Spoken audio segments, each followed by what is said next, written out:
guys! Today gagawa tayo ng gochujang-achi. Hugasan natin.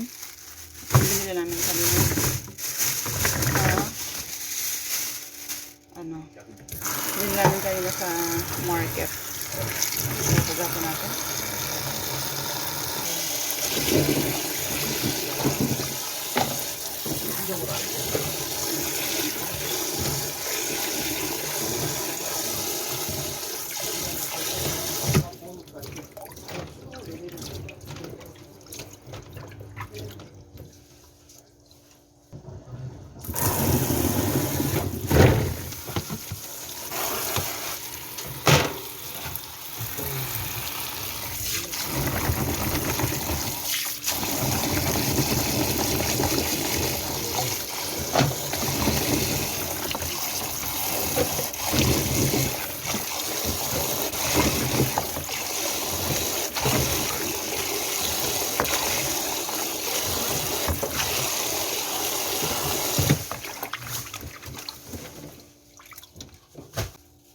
Yan yung last na hugas guys.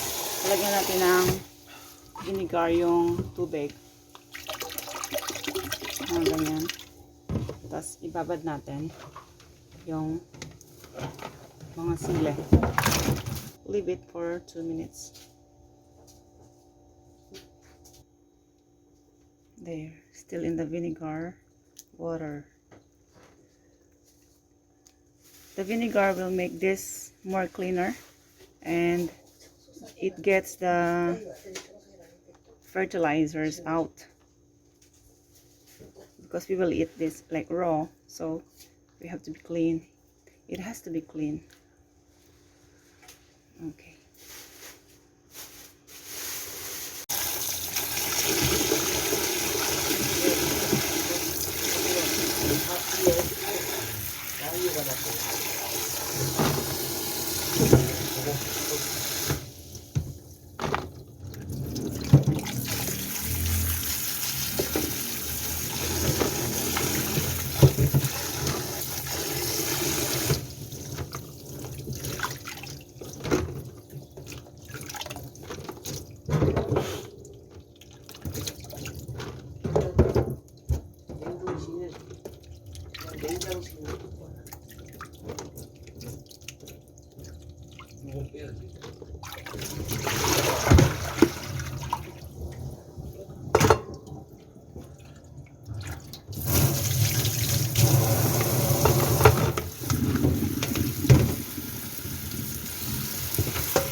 So, ayun guys, na-drain na siya. So, yun nga, ang dahilan bakit siya nilalagay sa tubig na may vinegar para yung kanyang fertilizer ay matanggal dito sa balat-balat. 'Di ba pagka tinatanim yan ng mga farmers, nilalagyan nila ng fertilizers. So, yun ang dahilan. Kasi makakain natin yan eh. And guys, so na-drain na siya. Next move, kakat natin dito sa dulo. Tsaka dito, konti lang. Dito, lagyan natin konting butas para yung sauce pumasok sa loob. Mas masarap. Ayan, may butas. And then dito. Lagyan natin dito. Kasi para daw may hawakan pagkakainin. So, ganyan.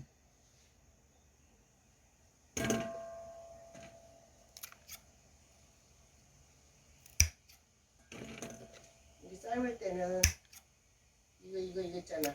네. 해 먼저 넣어. 네. 이건 이따가 넣어.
좀 꽈리고추. 매운 건데요? 안 매워. 볶아 먹는 거야. Lagyan ng toyo, vinegar, bay leaf,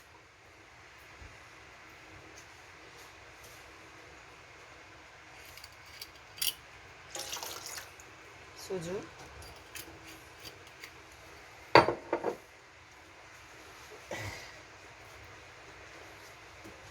Fish. mesil or plum syrup, extract,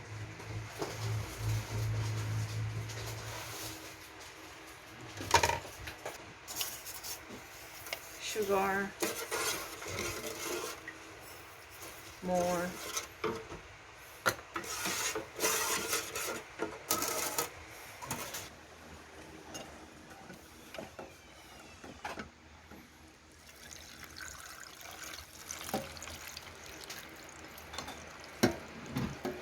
then ibabad sa sauce.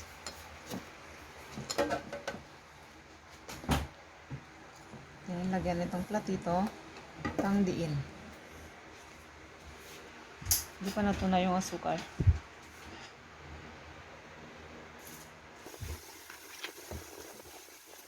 More sauce.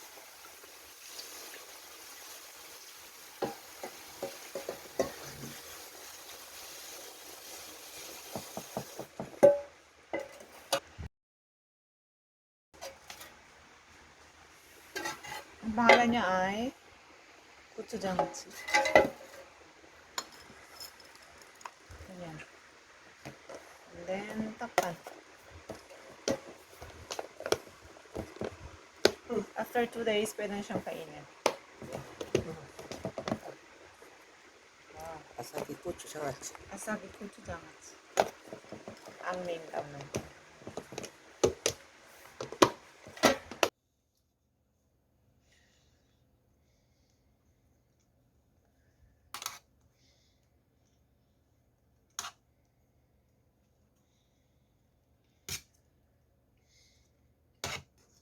There you go, finished product.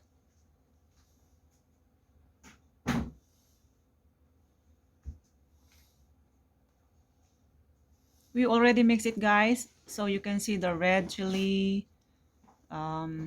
cucumbers. So they are all finished product, pickled, and then some of the chilies are already cut. That's it. Thank you guys for watching. Bye.